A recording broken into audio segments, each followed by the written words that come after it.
Good morning, everyone. Morning. Glad to see everyone here so bright and chirpy early in the morning. We are here today to report on the TEF EXIM loan facility. We had a launch and had a press release for that, but we felt that it's good to recognize performance. And here we are at the next phase of the program and wanted to give that report on it. We have our team of the TEF and the ministry personnel, and we have an excellent partnership in the members of EXIM, and it's indeed a pleasure working with them. And as you will hear later, as we go through the agenda, you'll see just how well we have been doing.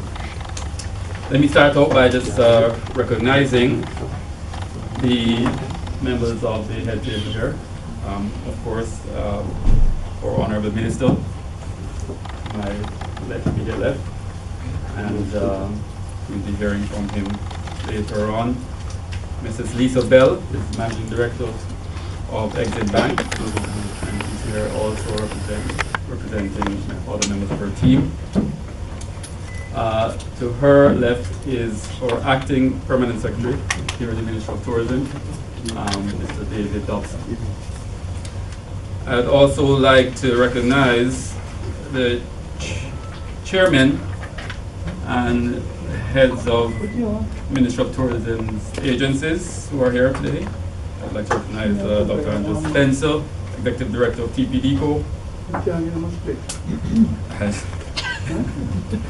I'd like to also recognize Sir Kevin Hendrickson and other members of the Tourism Linkages Network. The real superstars of today, the beneficiaries of the TEF EXIM loan facility. After all, we are merely the facilitators of these entrepreneurs who are the ones that are pretty much the performers out there in the arena. I'd like to also recognize members of staff of the Ministry of Tourism and its agencies, or the tourism partners, our special guests who are here today, members of the media. We rely on you to spread the word and to hopefully make us look good. And I hope I haven't left anybody else out. Ladies and gentlemen, good morning. I'm hoping everyone has a copy of the agenda.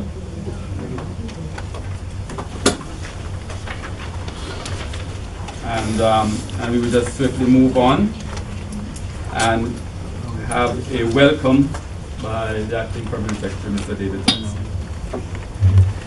Thank you very much, Mr. Master Server, Dr. Wallace, Executive Director for the Tourism Enhancement Fund. Apart from the fact that it's a beautiful day, I think we have every reason to be smiling this morning. Yes? I guess we will see and hear why later on. And I have been assigned the pleasure of the task, and it is my honor to welcome you this morning to our press briefing, updating you on the Ministry's highly successful small and medium tourism enterprise. And of course, that's a term that we have to remember and learn how to say it, right? It's SMTE, right? I have to say it before, right? So we have to rehearse it as we go along today. The SMTE loan facility.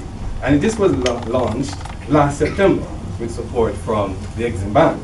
Now, as you already know, the facility is financed by the Tourism Enhancement Fund with a capital injection of $1 billion Jamaican dollars. And it allows operators of SMTEs to access to $25 million. I think it's 4.5%. Yes. Yes. If we say 5, we're not too far. Now, as a ministry, we recognize a need for TEF and EXIM to this loan facility, of course, it's interdependent, and both the ministry and EXIM has been working assiduously to facilitate this. Now, after many consultations with key stakeholders, we created this program to provide financial support to enterprises that would better enable them to capitalize on business opportunities to better participate in the supply chain of our sector. In September 2016, TEF presented EXIM Bank with the first tranche of $300 million. Today, as we enter the second phase of the loan, TEF will provide another tranche of $350 million towards further development of the program. I suppose Ms. Bell will be happy because it was 300 and now it's 350. Absolutely. So I don't know if there's an expectation that that is the next tranche comes. So I am sure our beneficiaries here today will attest to the usefulness of this loan facility and will join in encouraging other entrepreneurs to take advantage of this unique loan facility, which I'm certain will also help your business to experience significant growth. Now you see why I said earlier there is so much reason, so many reasons for you to smile today, right? This is more than enough reason to smile. So on behalf of the Ministry of Tourism, I use this opportunity to again welcome you, our stakeholders, tourism partners, beneficiaries, and distinguished guests to this event. Without further ado, I now hand over to Mrs. Bell, Managing Director of the EXIM Bank, who will provide you with a full-sum report on the loan facility since its launch. Mrs. Bell, please make her welcome. Maybe just move the mic. Thank you.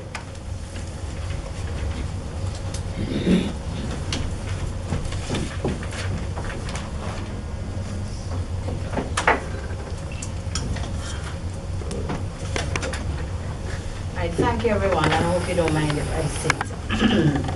Honorable Minister, Dr. Kerry Wallace, Mr. David Dobson, my director, esteemed Director Reed, clients of the EXIM Bank, heads of agencies of the Ministry of Tourism, and our hardworking Caroline, I cannot forget you, coordinator of the Tourism Linkages Program.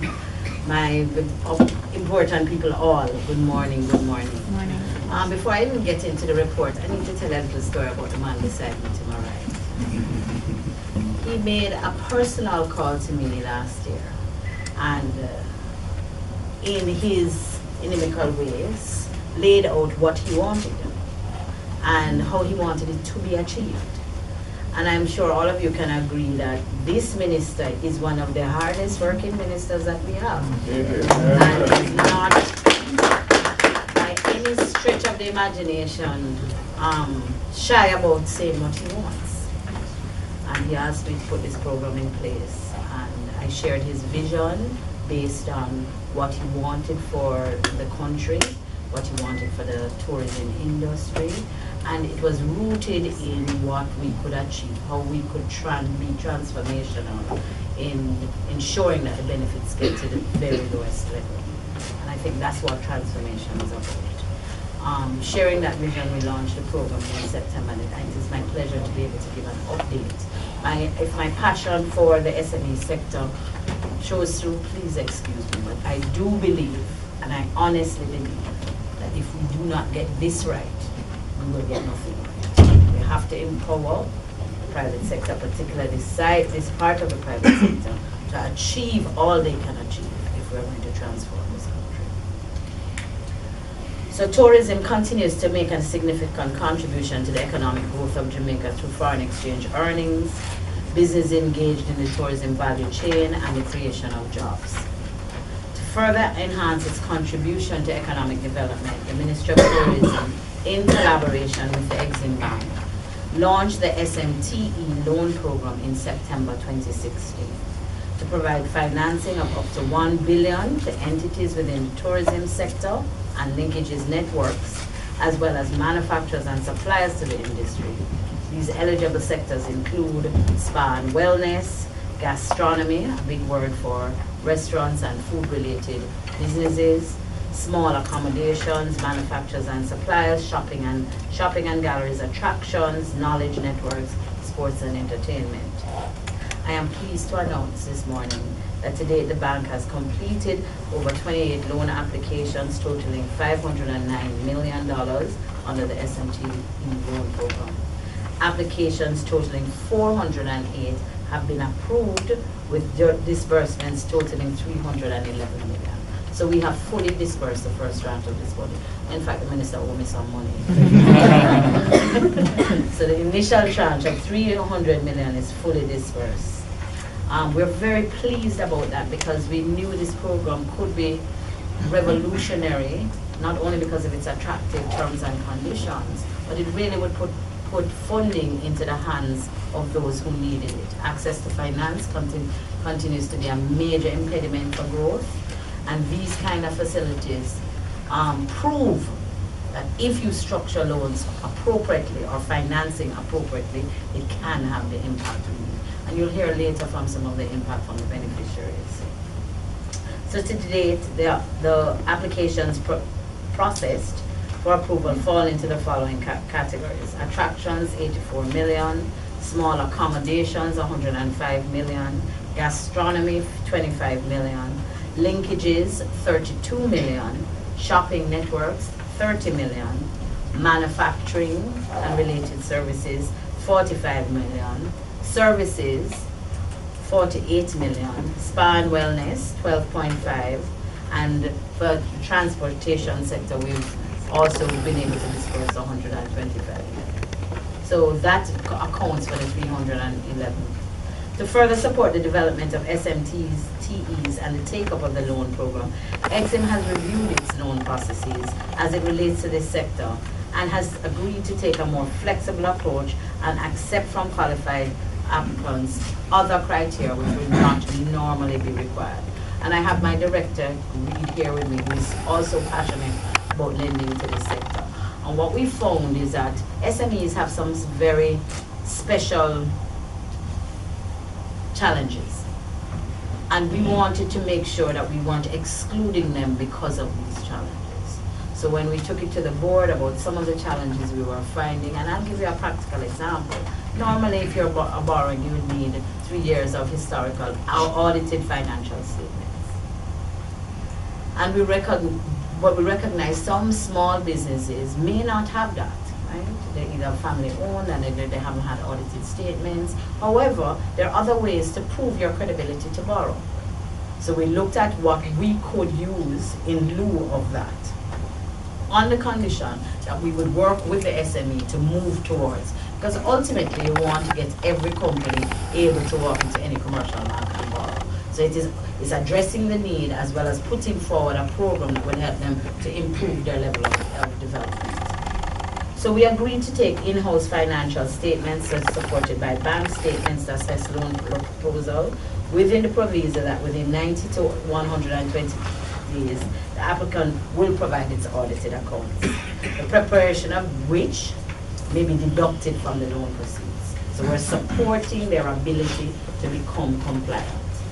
The bank will also be continuing close collaboration with the Development Bank of Jamaica to offer collateral support, which is also a major issue for facing SMEs, through their credit enhancement facility, as well as to provide capacity building support through the DBJ's voucher assistance program. Again, with SMEs, lending is not the only answer. In many cases, many of these entities need technical assistance that will help them with governance issues, marketing issues, innovation, knowledge development. So what we've done is, because we can't provide it directly because of the inherent conflict of interest, what we've done is try to work with the DBJ, who has a grant program that will address these needs, to ensure that our SMEs are actually getting that assistance also.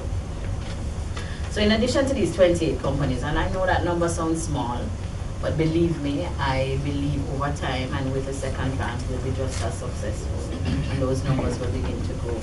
The bank has approximately, in addition to the 28, we have 25 qualified expressions of interest. So I have applications on my desk now that need to be looked at, and which total approximately 470 million. So the 350 million is already done, sir. Which are in various stages of completion. The primarily outstanding documentation being business proposals and the relevant supporting financial statements and projections to determine debt servicing capabilities. In recognition of these shortcomings,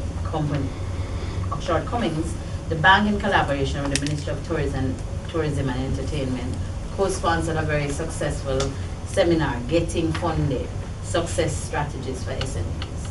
And that was, again, to help the SMEs to address some of their weaknesses in being able to access financing.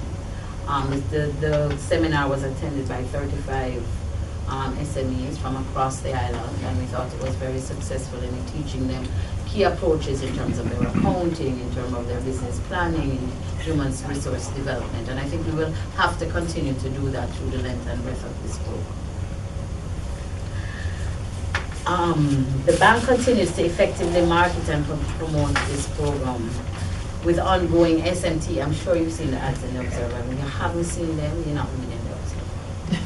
Because we have tried to ensure that every eligible SME knows about this facility. The Business Advisory Service Unit, which is a unit within the EXIM Bank, also promotes the loan program through its weekly EXIM Bank JA radio program, which is very popular across, and particularly with this sector.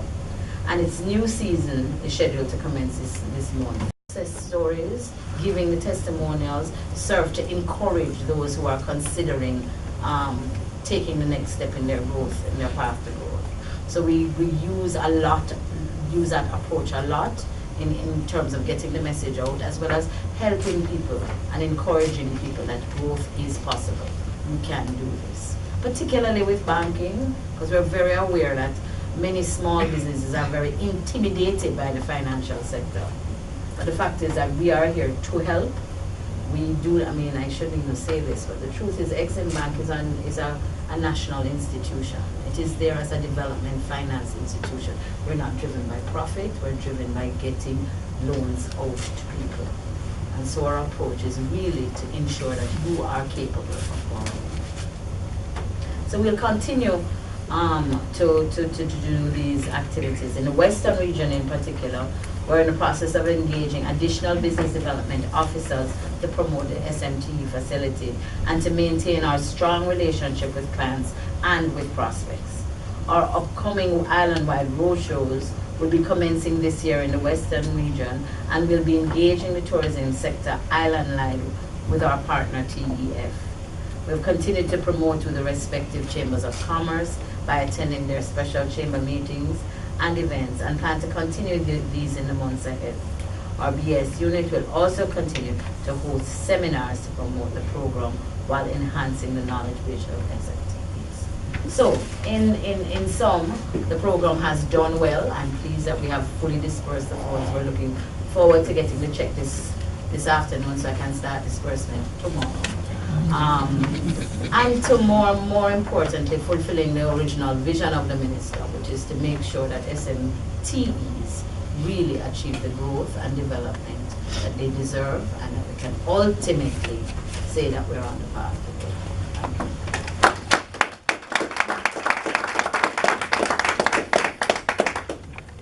Thank you very much, Lisa Bell, Managing Director of the EXIM Bank, on such a comprehensive review of the program. I'm hoping it has encouraged everybody listening just as it has encouraged myself.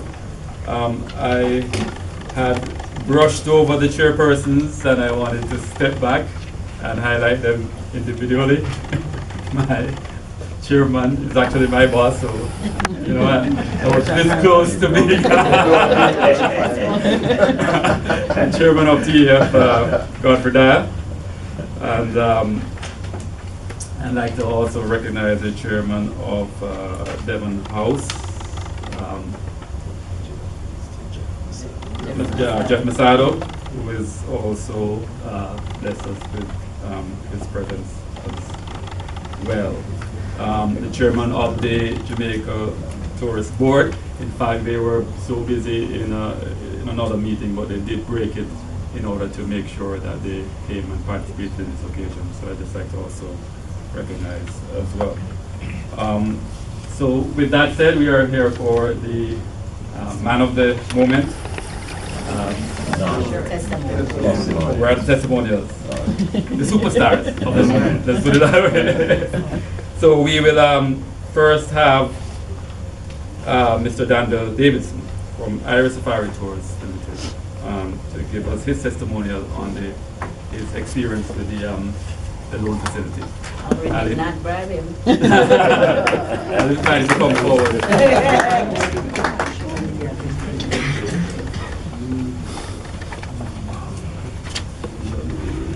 Good morning. Sir, you want to just stand a little closer to the microphone?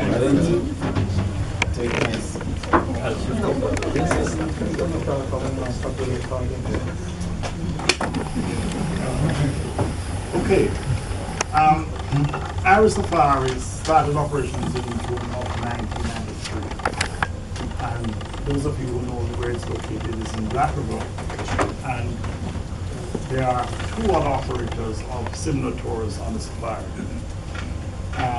In 2013, Lloyd Linton, who actually owns the business and is also a trained wetland biologist, sat down and decided, how can I differentiate my experience from the other operators?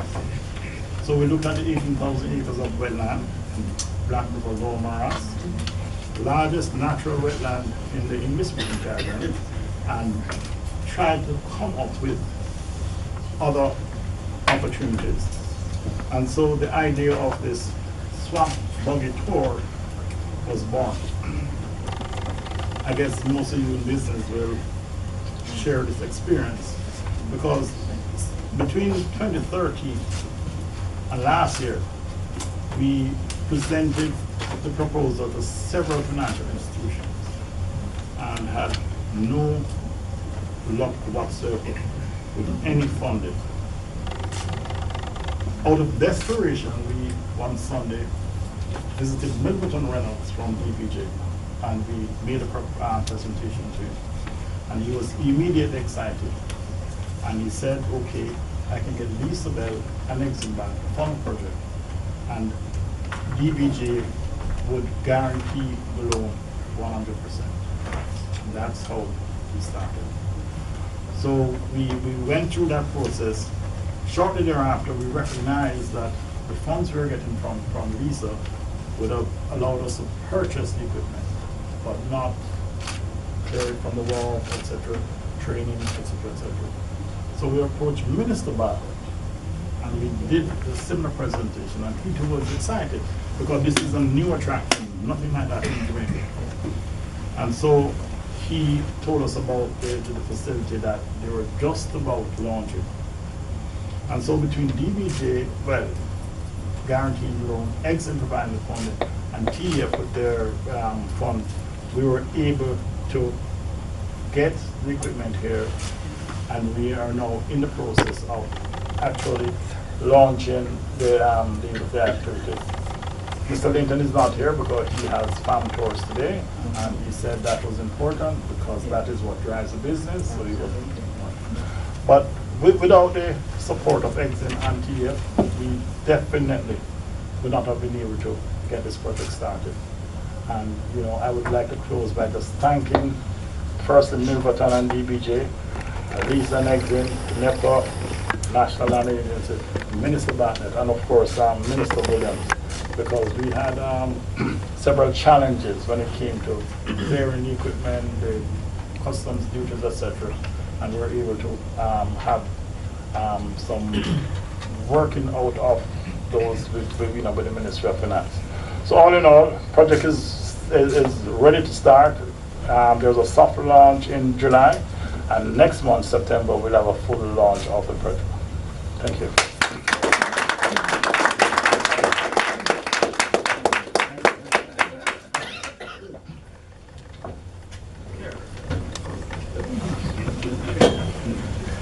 Okay, excellent, and all the best, and we look forward to hearing more of the successes of that tour being formed on the south coast of Jamaica.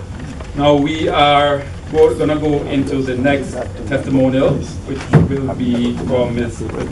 Pat Aaron. Welcome her, please.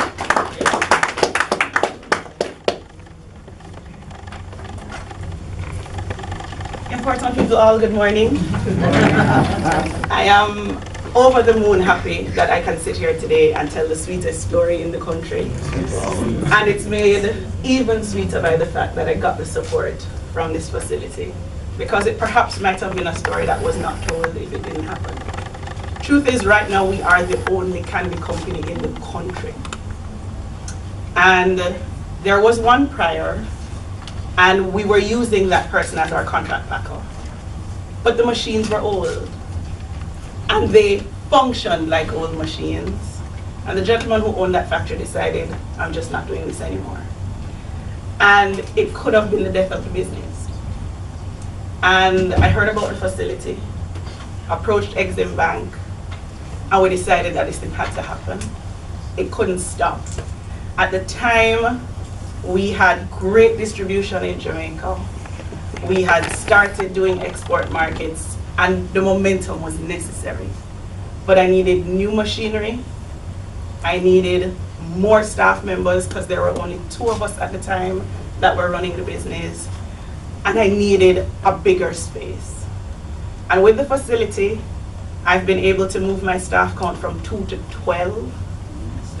I've been able to move into 4,000 square feet of factory space. I've bought a brand new production line, and I need some more money because I need some more working capital because I have more orders than I can finance. The point is, it gives me, every hotel along the whole North Coast carries our products in the gift shops. It's been an easy sell. It's been an easy sell for me to go into any hotel and say, hey, show me where you have the Jamaican candy. And they go, and I'm able to give them the bag of Jamaican candy. And everybody carries all my products. In addition, I am driven to ensure that when you go into a Jamaican restaurant and you buy a plate of curry goat or a plate of oxtail, you get a Jamaican candy with your bill. Yes. It has to happen. And so, thank you, Lisa. Thank you, Minister. I'm coming from a place where when I first wanted to start this business 2 years ago, I could get, and I say it all the time, I could get an unsecured loan for a carnival costume, and I couldn't get the same to start this business. And I'm happy that the conversation is changing, and I am coming back to you for some more money because we need to satisfy those orders. Thank you, folks.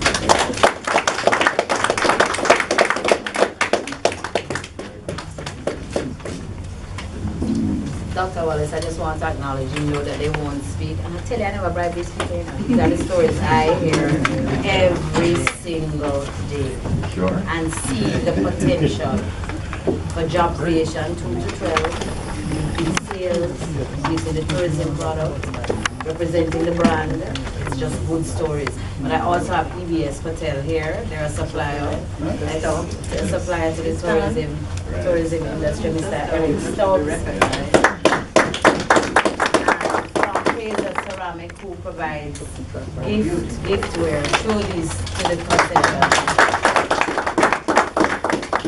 I just want to thank them for coming. But Minister, those are the stories you're going to hear, and you will continue to hear. To give them more money. Well, thank you so much. Very exciting stories from carnival costumes to to a full-fledged production line supplying all Jamaican hotels and hopefully all the restaurants in Jamaica. So very exciting testimonials, and I thank the other superstars for being here as well. And we look forward to hearing your successes too. So the person behind it all, with the brainchild and everything, and who I'm sure will have more plans ahead and more words of encouragement for all of us, I turn you over to our Minister of Tourism, Honorable Edmund Bartlett. Thank you very much, Dr. Wallace. And I think that it's a wonderful morning with all the distinguished partners that are critical to this process here.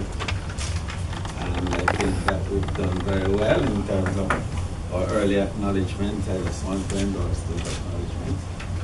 And to particularly acknowledge the recipients who are present and those who have given testimonials with regards to the benefit that this facility has offered them and how it has enabled them to create jobs and have growth and provide economic well-being. Those three key factors are inherent in the very idea that gave birth to this particular project. But I think that it is fair for you to agree with me that the comments earlier on have all given you a clear and perfect picture of both the origin of this project as well as the extent to which it has been built, nurtured, and of course the outcomes are clear for all to see. The outcomes have been quantified and I don't want to go through that again, but I want to just indicate that the idea was born out of the need to build capacity in our economy to absorb the demand that tourism brings. It was born out of the knowledge that tourism is really a series of moving parts, and that each moving part is a link in a value chain that has the potential to drive income, create jobs, and provide economic growth. And so when we develop the 5 pillars of growth and the 5 networks to underpin those growth pillars, recognizing the outcomes that we saw of 5 million visitors earning $5 billion US over 5 years, we had to make sure that there was supporting capacity to drive these efforts. Capacity areas that we required was one, training and development of the human capital, to build the human capital. And for that we decided that we needed the Craft Development Institute for small and medium creative manufacturers and creative suppliers. And the second was the Jamaica Center for Tourism Innovation, which was to create a pathway for professional development to enable Jamaicans who are formally trained or who have great knowledge and pedagogic competence to be able to match that with technical competence and to enable the world to know about that through certification. So the Jamaica Center for Tourism Institute Innovation, which we expect to launch later on this year, in fact by October, will provide for 2 elements of development within the sector. One, for those who have gone and gotten their first degree but need the competence and certification. And secondly, for those who are competent, not formally trained, and need certification. So what it enables us to do is to complete the development of the human capital to enable higher levels of production and productivity within the sector. The second broad area of enablement was to provide capital. because we believe that the conversion of ideas into material good is what makes for these experiences that we sell. But there is need for a catalyst. And the catalyst was affordable capital. And so that's how we, through the Tourism Enhancement Fund, identified literally a restructuring of how the fund allocations were being made to skew it in favor of human capital development and to build capacity for conversion into economic activities. And so we had started that in my first iteration, if you recall, through the Jamaica National Small Business Loan Arrangements.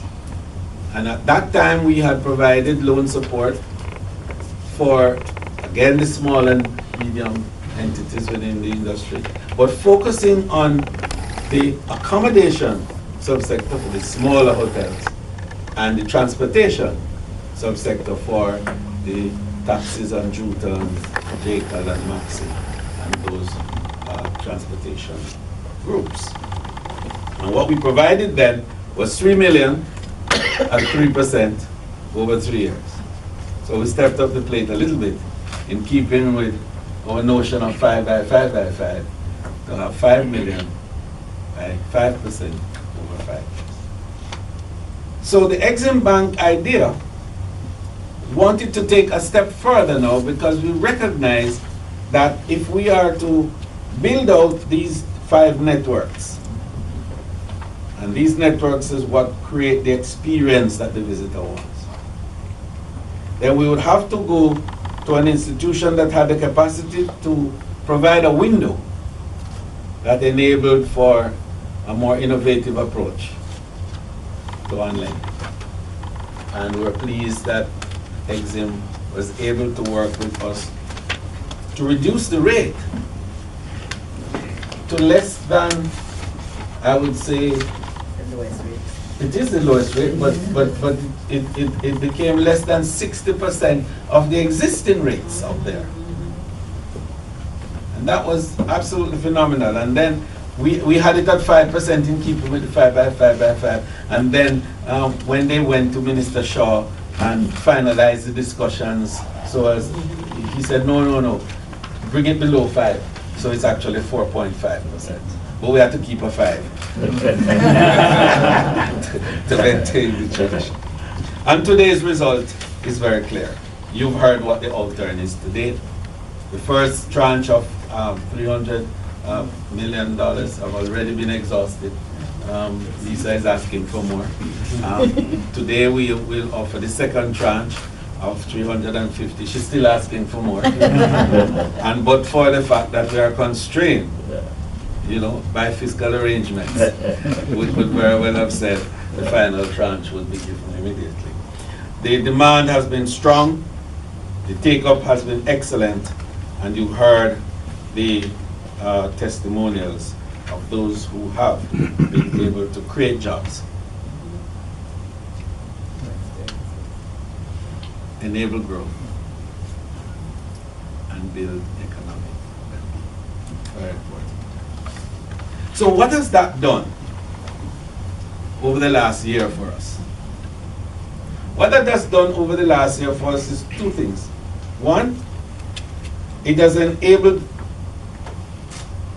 the continuation of the growth of tourism as a discrete sector. And for me to be able to say to you today that the industry has expanded by 36% over the last 10 years. Faster, better. And that compares favorably to the overall economy itself that has expanded by only 6% over the same period. So tourism has grown 6 times the rate of growth of the GDP. Direct contribution of tourism to the GDP at the moment is 8.4%. But the induced and indirect contribution is now 27.2%. So we remain one of the few labor-intensive sectors, and we directly employ 106,000 Jamaicans, while generating indirect jobs for 1 in 4 persons linked to sectors such as agriculture, creative and cultural industries, entertainment, manufacturing, transportation, finance and insurance, electricity and water, construction, etc., etc., etc. I could go on about 75 different discrete areas of economic activity that tourism brings into. So you will be pleased to hear that for the first 8 months of this calendar year, that is January to August, there was a 6.9% increase in stopover arrivals in comparison to the corresponding period of 2016. In addition, cruise passenger arrivals were up 5.1% for the same period. From a total of 2.8 million visitors in that same 8-month period, Jamaica has earned a record $2 billion, which is 8.2%. And I want to emphasize that because the earning at the same period last year was 1.83 billion. So what we're saying is that the impact of building these underpinnings are creating greater expenditure. That is, the tourist is spending more in the country because we have more to offer them. And I want to make a point on that further, because it's important to know that building the capacity to provide more of what the tourist requires when they get here is to build out the production and enabling the consumption patterns of tourism to favor the retention of the dollar in our destination. And my mission in this round is to do just that, to enhance the retention of the dollar. That is, from this $2 billion that we are talking about. I just want you to remember that last year, the total earnings from tourism was 2.5 billion for the whole year. In 8 months this year, we are 2 billion already. So we are on track for, remember the 5? To reach the first 3. And we keep our fingers crossed on that, because we have, Mr. Lynch, how many months we have? 3, 4 months? 4 months more to make another $1 billion to get to 3, and then move on to the 5. But I want to go back to retention, because I think this is critical. And everybody in academia and elsewhere make this pitch on tourism to say, all right, fine, so you bring in all this money, but it all goes back out. The latest report from the WTTC is indicating that the retention of the dollar from the consumption side, that is what the visitor consumes when he gets to Jamaica, has risen to 70%. Meaning to say that when the visitor comes to Jamaica, what he's now getting is essentially being driven by the creativity and entrepreneurship of Jamaicans. Now, the second part of that process is the consumption from outside, which would be the cost of acquisition of the visitor. That is the airline cost and, you know, the whole building out of the infrastructure and all of that. That is at a level of 70 to 30. That is 30% of that is generated by us locally and 70% is overseas. So when you analyze that carefully, the value added from tourism is higher than any other industry in Jamaica at this time. Because in real terms, our value added is somewhere in the region of 30 cents out of the total dollar that is spent both for acquisition as well as for local arrangements for the visitor. And that is 10 cents higher than that of the Caribbean average, which is 20 cents. And it's midway in terms of the highest retention in the world, where India is at 60 cents. And they are the highest retention. And part of the reason they are the highest, so we're not knocking them, we're lauding them, is that they have more domestic tourists than international tourists. But here in the Caribbean, we are not number one, and we have to get there. The Domrep is number one. They have a 50% retention, 50 cents retention. So we are driving towards that and to surpass that. That is one of the reasons that this program that we have about the linkages. And I'm so pleased to see Mr. Kevin Hendrickson, our Deputy Chairman of the Council, here. Because the Linkage Council is going to drive that value added that is needed to take the retention levels to the 50% that we're talking about. Because while we talk about higher ADRs, yes, and we are doing better with that, getting better rooms, more attractive accommodation, higher rates for the hotel rooms. That's important. But we want to have more Jamaican goods being supplied to the hotels and being utilized in the industry for the consumption side of the visitor who arrives here.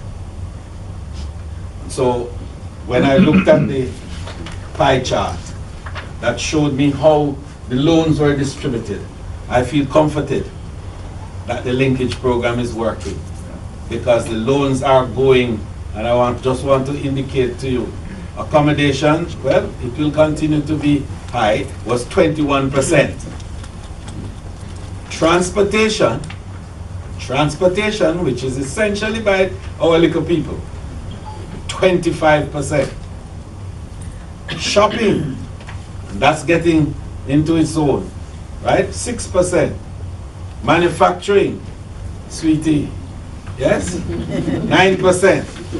Gastronomy, which again is where we're going, 5%.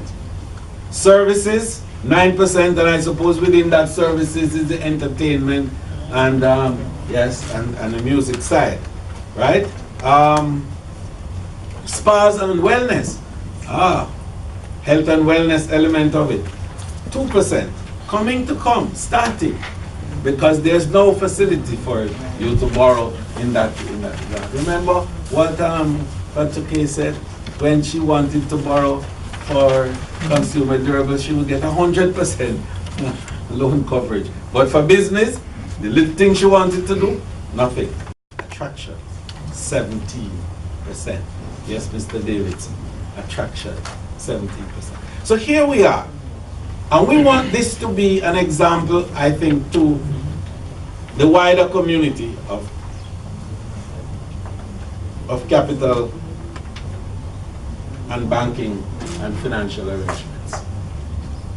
Start investing in building the capacity of our people to supply the inputs of tourism.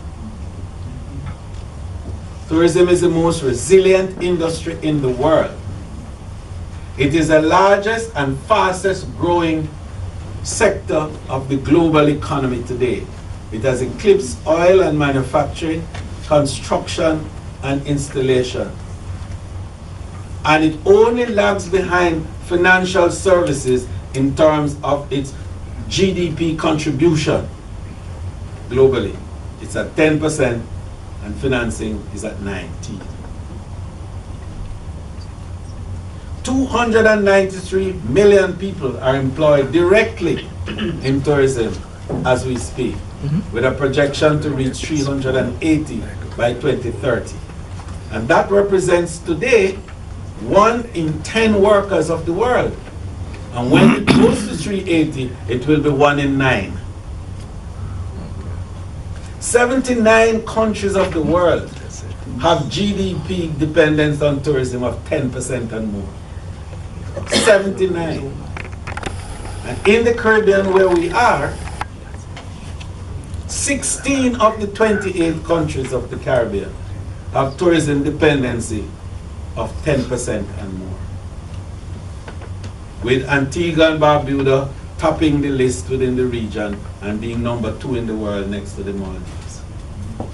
And they are at 74%. Maldives is at 79%. 4 out of 5 workers, 1 in 4 of the workers of the Caribbean work directly or indirectly with tourism. 54% of the export earnings of the region is from tourism. And in the case of Jamaica, the figure is now 57%. And when we are finished this year, when we go to 3 billion, as we expect, we will be closer to 60%. Because next to us, of course, is remittance, which is at 2 billion. So in 8 months, tourism has eclipsed the annual intake from remittances. And just to close, to tell you that when you look even at the revenue flows into the country, and I looked at the last quarter report from Bank of Jamaica, and it shows that revenue from travel tax increased by 68%. And after SCT and the custom duties, the next is tourism. What we're saying, therefore, is that Jamaica has the real opportunity to grow, to expand, to create more jobs, and to create more economic well-being for its people. If we recognize that the most sustainable of industries are right here with you, invest in it, treat it well, and make our visitors safe and secure, and make their experiences safe, secure, and seamless. Thank you very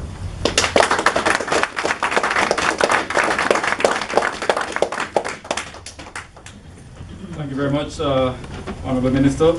And at this point, we'll have the check presentation. As you know, in this modern age, it's actually a bank transfer, but that's not as sexy. So we have a symbolic envelope that we will then hand over for the optics.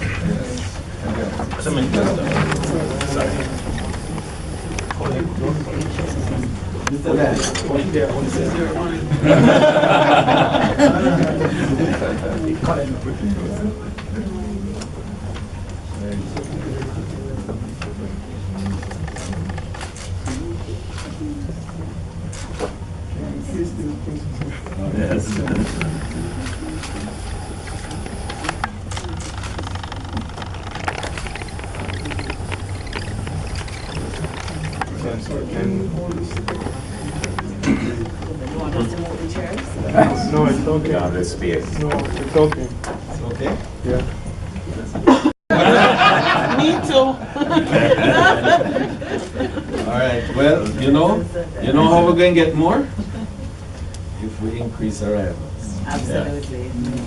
Right? So we are on track for 4 million this year, which means 4 million times 20 Yeah, it's a lot of money.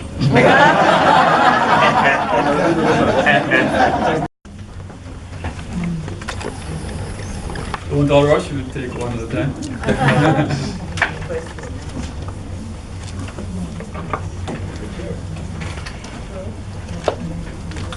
No questions, everybody's happy. No. Visitor arrivals vis-a-vis the Bahamas. How are we doing? Oh no, well, the Bahamas visitor arrivals, I think, is skewed towards cruises. Yeah. And the standard by which the tourism arrivals is judged essentially is stopover. Okay. That this is really where the revenue comes from. Sure. As if I should tell you that of the $2 billion that we made for the year so far, stopover arrivals accounted for 1.869 billion. Do the math. How much? What's the number? So, and the number of arrivals for stopover is 1.632515, which is a 6.5% increase over last year. And when will we get to 5? And well, we've passed the 5, as you see. I mean, we are way ahead now of the projection of 5% for this year. I mean 5 million, sorry. Oh well, let's talk it, because the cruise is 1.1 million, so that is what makes up the 2.826, which is a 5.9% overall. Now, what that means is that we are 159,000 visitors more for the year so far than we had last year. Yeah. And this means we are on track to make 4.2 million visitors, to break the 4 million mark this year. So we're looking forward to that, and we bring you back when we get Yeah, Minister Rasasta Black here. Trelawney, we understand we don't have a lot of stopovers, but we have a lot of cruise visitors. Are you making any effort or focusing any on the Trelawney area? Oh yes, Trelawney is really, I would say, is the new major frontier in the center of the island. There's no question about that at all. We are working at Falmouth now like we've never done before. We are on a program to close the 31st of August with essentially newer look of Falmouth, and the whole plan is to build out the Georgian town in the way that it was intended within the next 2 years, so that we can be the attractive port of call that we promised to the world when we started the construction and indeed started the visits of the larger ships to be built into the port of Falmouth. So by 2020, we expect that Falmouth will be where we want it and will become a port of call that will be irresistible. And there can be no itinerary built anywhere in the Western Caribbean that wouldn't include Falmouth as a port of call. The development of stopover arrival potential in Falmouth is now growing too in Trelawney. I mean, Trelawney is poised to be the area of highest concentration for new hotel rooms over the next few years. The Oyster Bay facility is going as we speak, and that's 325 new rooms that will be ready March of next year. And then another 400 room start the end of this year from the same facility to be concluded sometime in 2018, towards the end of 2018. Royalton is building 600 more rooms right there outside of Falmouth, right? And then there is H10, which is on the cards to come, another 750 rooms in the Duncans area. And then there is Harmony Cove, which is to come again for another 3,000 or so. All of that is Trelawney. So Trelawney is well poised to be a mega center for tourism development over the next 10 years. Thank you, sir. Any other question? No more? Well, if that's the case, then I Thank you. just like to say thank you to everyone for taking the time out to be here. I hope you were really inspired. And we'll invite the recipients to come for a photo op as well. And to look forward to more success with the program and with our tourism sector overall. Thank you very much. Yeah, that's the right part. Sean is on record. Me there I go and bill, I go and chill, and I sip some roots of Bubble Hill. Cause Rasta no consume season poison. Yeah, in the Rasta party, yeah. Everything done upload, every Rasta we see me make them proud. Fresh like water on the grass with a green letter prince and princess, kings and queens. Yeah, everything done upload, every bubble we see me make them proud. Fresh like water on the grass with a green letter prince and princess, kings and queens. Never know a Rasta have the prettiest car. Fruit punch, all kind of roots in our bar. Everything straight where you sit in our place, cause you can't shake it in a Selassie I par. Now empress there, they need to know this. Some born and raised and some are tourists. Them a go on like say Rasta now have fun. Chalice a blaze from sun up to sundown. Yeah, everything done upload. Every Rasta we see me make them proud. Fresh like water on the grass with a green letter prince and princess, kings and queens. Yeah, everything done upload. Every bubble we see me make them proud. Fresh like water on the grass with a green letter prince and princess, kings and queens. Healthy living and that the Rasta promote. No man is water cause we no yam goat. You can get a cup of sip spring water with it. We no yam nothing where you have to tie with the rope. Me a bar with Kalanji and some bone. Me fresh cause me a drink wine from noon. In no once in no balloon in no pepperoni. Me vegetable stew that no have nothing bony. Yeah, everything done upload. Every Rasta we see me make them proud. Fresh like water on the grass with a green letter prince and princess, kings and queens. Yeah, everything done upload. Every bubble we see me make them proud. Fresh like water on the grass.